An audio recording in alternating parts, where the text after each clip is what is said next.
Festa junina. Hoje vamos trabalhar a história Arraiá na Floresta Vem Cá.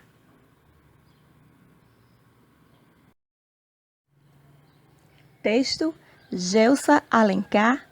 Ilustração: Dione Moraes. Arraiá na Floresta Vem Cá. O mês de junho chegou e na Floresta Vem Cá os bichos se reuniram para planejar o arraiá.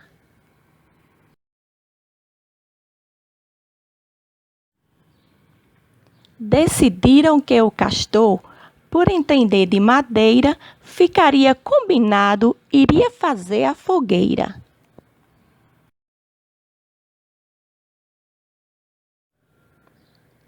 A galinha e a pata, cozinheiras de mão cheia, fariam a comilança para todos encher a pança.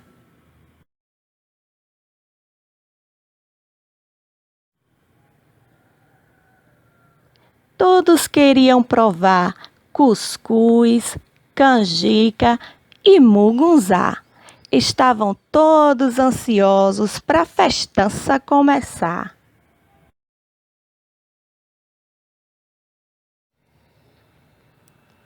Para o arrastapé animar, resolveram então chamar o carneiro sanfoneiro e a festa brilhantar.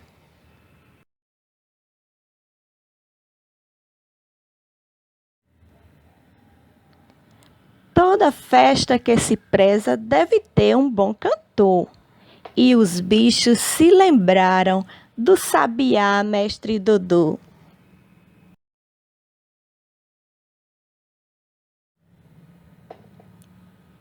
Pensando em soltar balão, ofereceu-se o macaco Cupido, mas os bichos lhe disseram: soltar balão é proibido.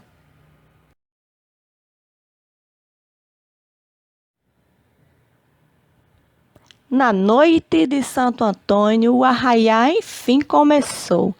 Todos só foram para casa assim que o dia raiou.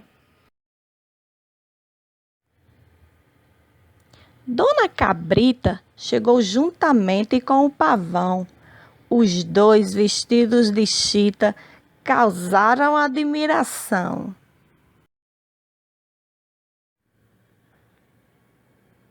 Por prezarem a amizade, divertiram-se de montão.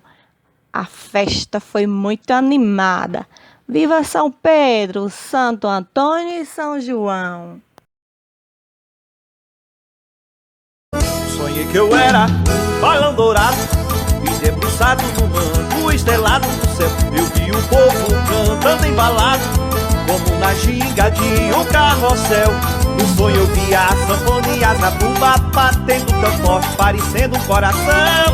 No tingue-lingue, no triângulo, a poeira que sai do chão, mais um licor pra esquentar o coração. Pois eu